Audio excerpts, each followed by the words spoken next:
Hi guys, it's Heather, the Butterfly Effect plant-based weight loss, and today is Tuesday, and that's the day I like to share some tips and tricks for making this plant-based life a little bit easier and a little bit more fun. And in case you're wondering, yes, I am wearing my butterfly costume today, but that is because, in case you're watching this in the future, today is actually Halloween. So we were having Halloween dress-up day at work, and so that's why I'm wearing my butterfly again. I don't normally go around wearing my butterfly costume, even though I've worn it now twice on this channel. Okay, so that brings me to today's tip, and I call this tip "Get it in to edge it out." And what I mean by that is a lot of times when we're starting to improve our diet and really try to eat an A+ diet, which is going to be a plant-based diet, right? It's going to have no animal products at all, but it's also going to be unprocessed. So nothing that doesn't occur in nature. So, you know, like wheat berries occur in nature. God made those. But when we grind it up into wheat flour, we change it chemically, we change how fast it gets absorbed, and it can cause a lot of problems for people who have gluten intolerance and things like that. So we choose not to eat anything processed, no processed sugar.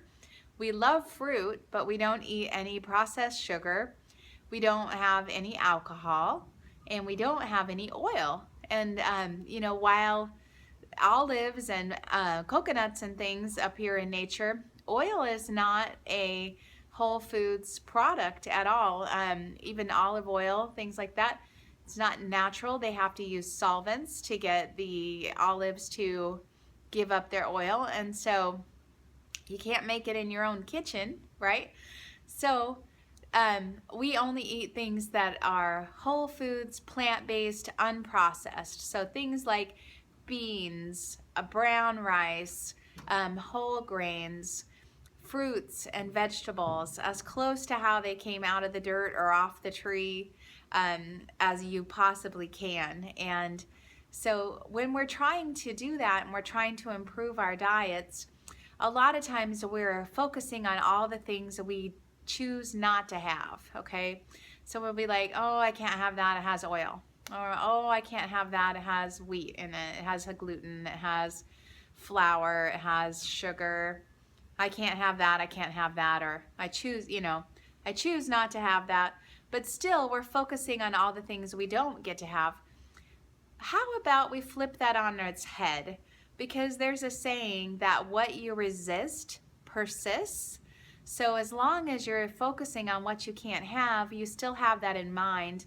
You're still focusing on that, and it makes it a lot more difficult to be happy with all the awesome stuff you actually do get to have, because, you know, fresh berries are delicious. Beans and rice in really good burrito bowls, and sushi and all the kinds of stuff. I mean, my food is delicious. I'm super happy with my food. Apple pie, cookies, totally to live for.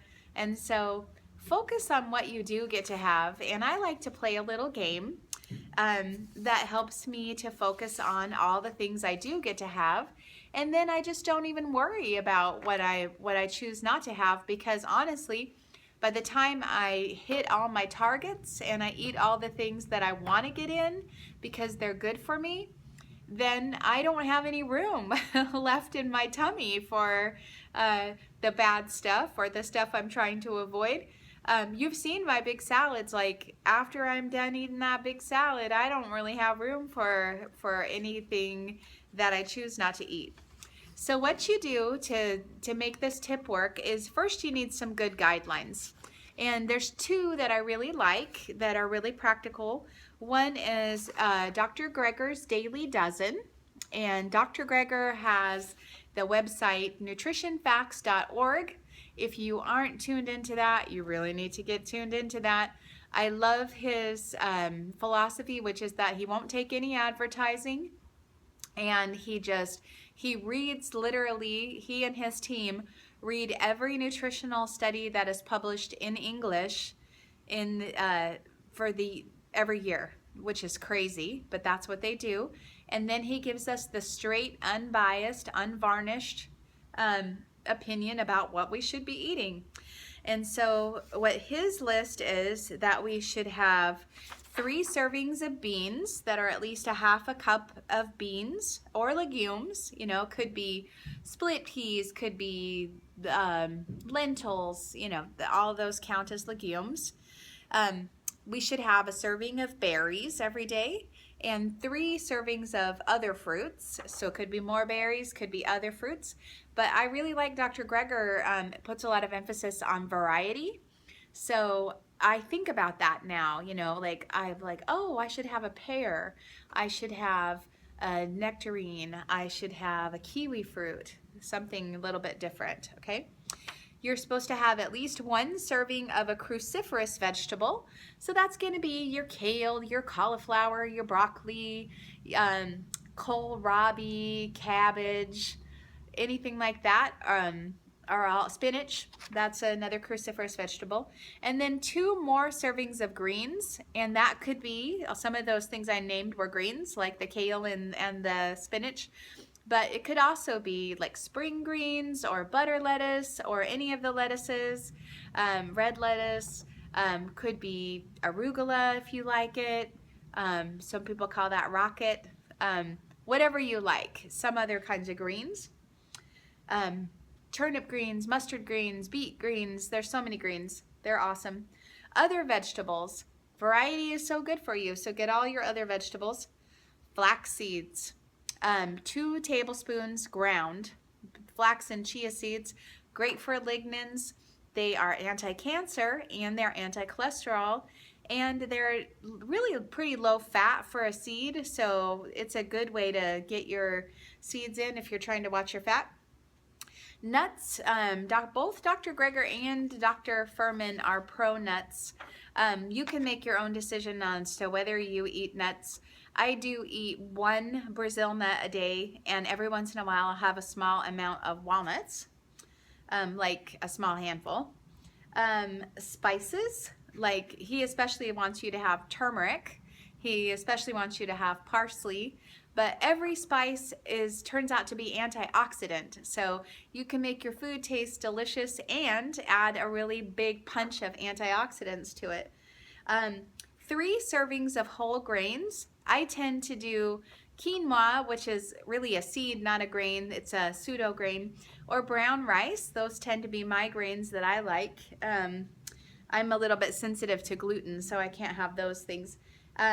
Beverages, things like green tea and hibiscus tea, and exercise. He wants you to have 90 minutes, if you possibly can get it, of exercise. So that's Dr. Greger's daily dozen.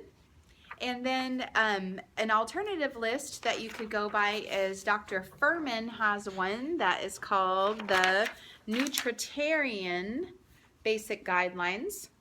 And so his guidelines go like this. Eat 1 large salad as your main course. You guys know I do that. Eat at least a half a cup of beans. So he lets you off a little easier. You only have to have a half a cup with him. Eat 1 large double serving of steamed green veggies. Eat at least an ounce of nuts or seeds if you're female. So I get my flax seeds and my Brazil nut. So I think I qualify there. Eat some cooked mushrooms and eat some raw onions and also garlic. Garlic is good for you. Eat at least 3 fruits daily. And he mentions berries too. In his G-Bombs, he talks about berries. So berries are awesome. He says make at least 1 of the servings berries or pomegranates. I guess those are right up there, which are kind of like berries if you think about it. Let's see here. And then you get bonus points because this is like a game. So if you had a second salad later in the day, if you avoid all processed food, you get extra points. No animal products, you get extra points. 1 cup of whole grains, you get extra points. Did not snack between meals, you get extra points. And used no more than 400 milligrams of added salt and used no oil. So this is kind of like a game, and I got this from Hello Nutritarian .com, her website, so you can print that off there. I got this off of nutritionfacts.org, so you could do that. So the idea is, instead of worrying about what you can't have or focusing on what you can't have, try really hard to meet all these targets every day and make it a game. If you hit all your targets, you get a certain number of points, or maybe you get a certain number of points for each one. And then, you know, try to beat your score every day. Or if you get to 1,000 points, you get a prize.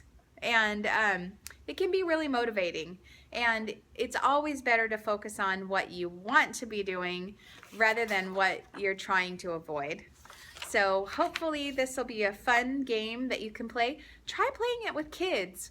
You know, when I was a young mom, we would have a game with my kids in the shopping cart, and we would say, is this basically, was like this a healthy food or was it a not healthy food? And so they could choose what they put in the cart, but some things gave you 10 points and other things took 10 points away.